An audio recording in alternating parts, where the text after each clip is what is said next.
Isang mapagpalang araw sa ating lahat. Itago niyo na lamang po ako sa pangalang Maricar. Hindi ko tunay na pangalan. Kasal at may asawang nasa abroad, sa bansang Europa. Siya si Edward. Hindi niya tunay na pangalan. Wala kaming anak dahil bagong kasal pa lang naman kami nito. Sa una ay masaya naman ako na naiiwan sa bahay. Kasi kapag wala akong trabaho sa opisina, ay naglilibang naman ako. Kung minsan pa nga ay may me time ako para sa sarili ko. Nagpapasalon ako at kung ano-ano pang maisipan ko. Sa bawat araw na magkalayo kami ng aking mister, doon ko na nadarama ang lungkot ng maiwanan. Noong una ay sanay naman ako. Kaso nga lang darating ka talaga sa oras na ikaw ay malulungkot at mangungulila sa lambing ng iyong asawa. Nang minsang nagkasakit ako at ako lang ang mag-isa rito sa bahay, hindi ko alam ang aking gagawin. Kaya napagdesisyonan naming mag-asawa na kumuha ng helper. Naganap ako through online, kaso wala akong nagustuhan sa mga nakausap ko. Ang iba kasi ay demanding, kaya feeling ko hindi kami magkakasundo, kaya huwag na lang. Patuloy pa rin akong naghahanap ng makakasama ko, para naman hindi na ako mahirapan pa. Mag-isa lang ako pero paano kung maulit na magkasakit ako? Hindi pa rin ako makahanap at nawawalan na rin ako ng pag-asa. Hanggang sa binalita sa akin ng aking mister na ang pamangkin na lamang niya ang kunin namin para maging helper sa bahay. Siya, si Darwin. 21 anyos na magpupulis sana. Kaso naghihintay pa para sa exam nito. Kaya pansamantala muna itong manunuluyan sa bahay naming mag-asawa dito sa may Sampaloc, Manila. Pumayag ako kasi kilala naman ng asawa ko at safe ako. Sinundo ko pa nga ito sa airport dahil first time itong makarating ng Maynila. Dahil laking Cebu ang binata. Probinsyano, kaya baka maligaw raw kung hindi ko susunduin. Hindi ko naman nakalain. Nagwapo pala ang pamangkin ng aking asawa at maganda ang kanyang pangangatawan. Kaya naman di ko naiwasang pagmasdan siya ng maigi at humangas sa kanya nang di ko namamalayan. Napailing na lang ako nang mapansin kong napakagatlabi na pala ako. Agad kong tinuon ang pansin ko sa iba at inisip na lang na baka dahil lang sa miss ko ang presensya ng aking mister kaya kung ano-ano na ang naiisip ko. Nang masundo ko na siya, parang medyo nahalata kung naiilang siya sa akin. Siguro dahil sa suot ko ng araw na yon. Mixing crop top kasi yun at usually naman ganito talaga ang suotan ko. Nasanay na rin kasi ako dahil mas komportable ako rito. Since wala pa naman akong anak, at slim talaga ang katawan ko. Papasa pangaraw ako kapag inahahanay ako sa ibang kadalagahan dyan. Maganda rin ako at may porselanang kutis. May lahi kasi akong Chinese, kaya likas ang kaputian ng balat ko. Umuwi kami ng bahay pagkatapos naming mag-drive-thru at kumain sa tabi. Gutom na rin kasi talaga ako. Ang tagal ko kasing naghintay sa airport. Sinadya ko kasing maging maaga dahil baka matagalan ako kakahanap sa kanya. Ang picture pa na naisend sa akin ng aking asawa ay bata-bata pa siya roon. Sinabihan ko siya ng mga house rules at tinuro ko rin ang guest room kung saan siya matutulog. 5 buwan lang naman raw ang itatagal niya rito, sabi ng asawa ko. Pumayag ako kasi kamag-anak naman ang mister ko at mukha naman siyang mabait. Isa pa, malayo ang agwat ng edad namin. Ako kasi ay nasa 40 anyos na. Parehas kaming mag-asawa. Late na kasi akong nag-asawa dahil breadwinner ako sa pamilya. Napagtapos ko muna ang 3 kong kapatid bago ako nag-asawa sa edad na 38 anyos. Kaya kung susumahin, magdadalawang taon pa lang kaming kasal ng aking asawa. At okay lang naman ang setup na meron kami, kahit LDR. Araw-araw ay trabaho at bahay lang ang ginagawa ko. Habang ang binatang si Darwin naman, siya na ang nagawa ng household, chores at sanay naman daw siya sa mga ganitong bagay. Nakakatawa kasi hindi ko na siya kailangang utusan pa sa mga gawain niya. Ang hindi ko lang nagustuhan, nang makita ko siyang nilalabhan ang mga damit ko. Kaya naiinis ako kasi pati ang panloob ko ay sinama niya. Wala naman sana sa aking mali siya yun. Pero ayoko lang talagang pinapakialaman ang gamit ko. Kahit sino naman, lalo na't lalaki siya. Lumipas ang 4 na buwan. At mag-4 na buwan na kami magkasama ng binata sa iisang bahay. Hanggang isang araw, day off ko at buong maghapon lang akong nasa bahay. Ang pagkakaalam ko ay aalis din ang binata at may lalakarin para sa exam nito. Kaya wala akong pakialam na lumabas ng kwarto na naka-underwear lang. Sobrang init kasi nung gabing yun. Kung minsan nga nakalantad lang ako kung matulog. Dumiretso ako sa kusina at uminom ng tubig. Nabagsak ko bigla ang hawak ko na baso nang makita ko si Darwin na nagluluto at nakatopless lang. Nagulat kasi ako nang mabungaran siya roon. Nagpaalam kasi ito sa akin kagabi na aalis siya. Darwin, anong ginagawa mo rito? Akala ko ba umalis ka? Nauutal ko pang tanong. At hindi ko alam kung tatakpan ko ba ang katawan ko. Pasensya na ate, hindi kasi natuloy yung lakad ko eh. Kumain ka na ba? Tanong niya. At tila hindi man lang nailang sa suot ko. Hindi pa. Sandalit magbibihis lang ako. Sagot ko sabay talikod at takbo sa kwarto ko. Habol ko ang aking bawat paghinga sa lakas ng kabog ng puso ko. Hindi muna ako lumabas at nagpakalma muna ako ng aking sarili. Mga ilang minuto pa ang nakalipas. Nakaayos na rin ako at may lakas na ng loob na harapin ang binata. Ate, kain na po. Yakag niya. O sige, ano ba yung niluto mo? Tanong ko sabay kuha ng plato at kutsara. Adobo po pero special parang ako. Hanap-hanapin mo talaga. Biro pa nito. Ewan ko ba pero hindi naman ako nabastusan sa sinabi niya. Natawa na nga lang ako kasi palabiro rin pala siya. Akala ko kasi seryoso siyang tao. Nang araw na yun, panay-kwentuhan kami. Na hindi nga namin namalayan ng oras sa sarap ng kwentuhan namin. Nakakatawa naman pala siyang kausap at hindi ako naboring sa kanya. Nag-movie o nag-movie watch pa nga kami at gumawa pa siya ng aming snack.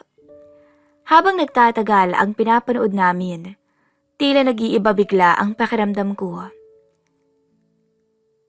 At tila umiikot ang paligid ko. Hindi ko pala napansin na may alak ang juice na nainom ko. Huli na nang malaman ko na baso pala niya ang natungga ko. Since hindi po ako sanay uminom at mahina talaga ako pagdating sa alak, nahilo agad ako at hindi ko na alam ang sumunod na nangyari. Nagising na lang ako kinabukasan na ang bigat ng ulo ko, kaya tinawag ko si Darwin at nagtanong. Sinabi niya lang sa akin na, nalasing po kayo kagabi, kaya binuhat ko kayo patungo sa kwarto niyo. Pasensya na. Wika nito tila nahihiya pa nga sa akin. Wala yun. Kung ganun salamat pala. Sagot ko. After noon, mas lalong lumalim ang pagsasama namin. Hanggang sa isang gabi, nakita kong bukas ang pintuan ng kanyang kwarto. At pagdungaw ko, nagulat ako nang makita ko siyang tila hingal at nakapikit habang nasa tabi niya ang andis ko na ang alam ko'y naiwan ko sa banyo nung mga oras na yun. Ewan ko ba, bakit hindi na naman ako nabastusan sa nalaman ko? Pero pinarinig ko sa kanyang boses ko. Nagulat siya at biglang nagkumot.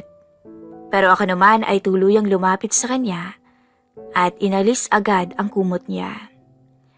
Namalayan ko na lang ang sarili ko na kusang yumakap sa binata nang walang pag-aalinlangan. At doon na nagsimula ang lahat. At sa isang iglap lang ay may nangyari sa amin ng pamangkin ng asawa ko. Natakot pa nga ito pero sinabihan ko siya na itago na lang namin to. Akala ko hindi na po mauulit ang nangyari sa amin nung gabing yun. Pero mali ako. Nang biglang bumuhos ang malakas na ulan, ay muling may namagitan sa amin na para bang mag-asawa na talaga kaming dalawa. Na sa tuwing malamig ang panahon, hahanap-hanapin namin ang kalinga ng bawat isa. At hindi na yata kumpleto ang araw ko kapag walang nangyayari sa aming dalawa. At sa labis na pagkahumaling ko sa binata, nakalimot na ako na may asawa pala ako.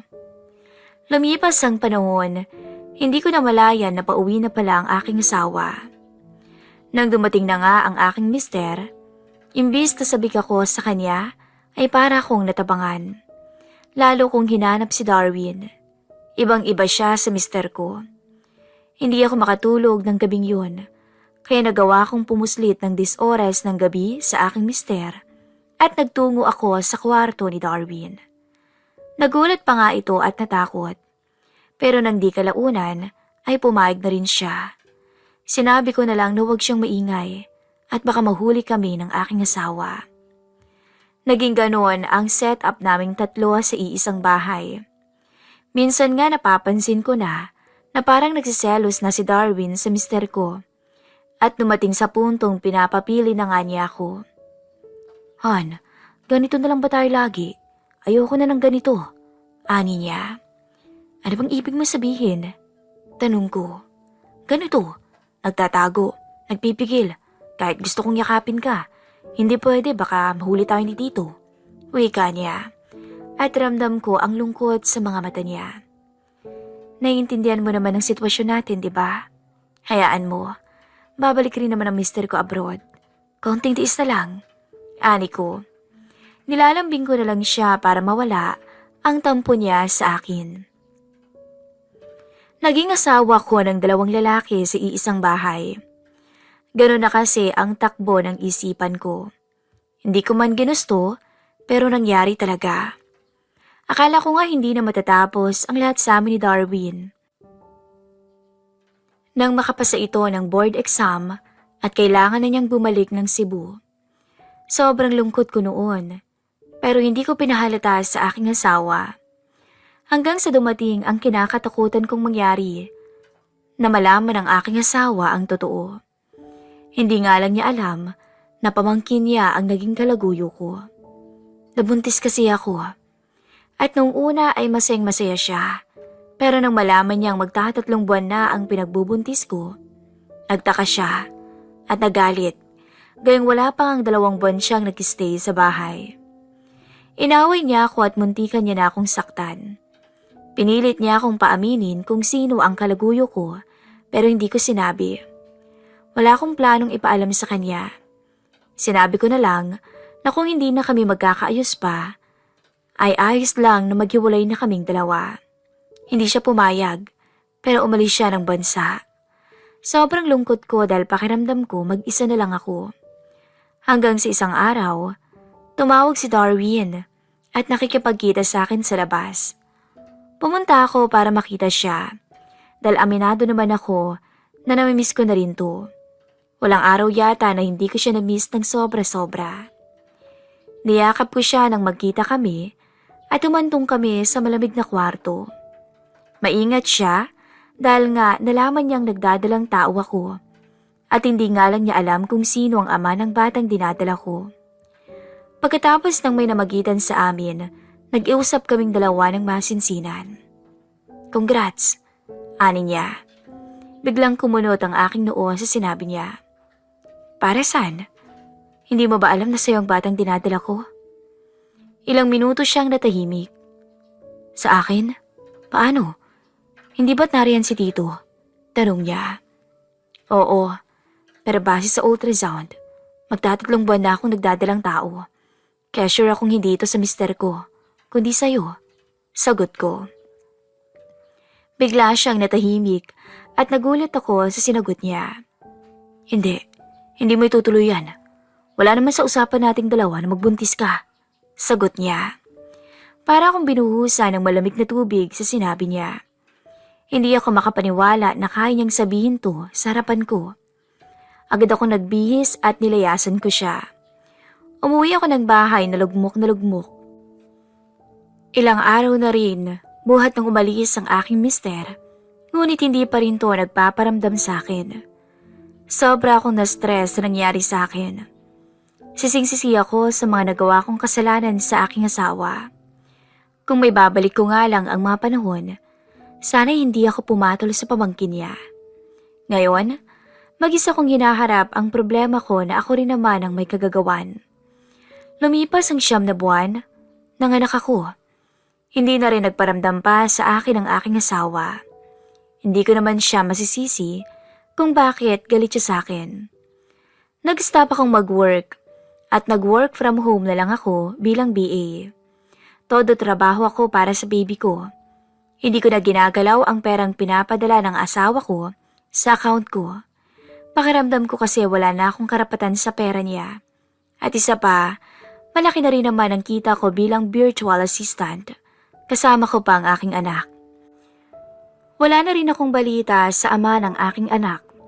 Hanggang sa nakita ko ang post ng nanay niya nito lang. Kinasal na pala ito at may sarili na ang pamilya.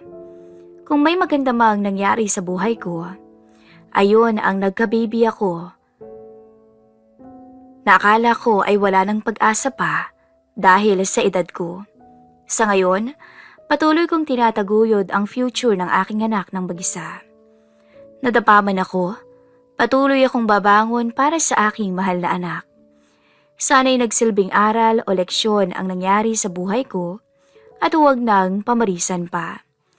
Sa una lang masarap at masaya ang lahat.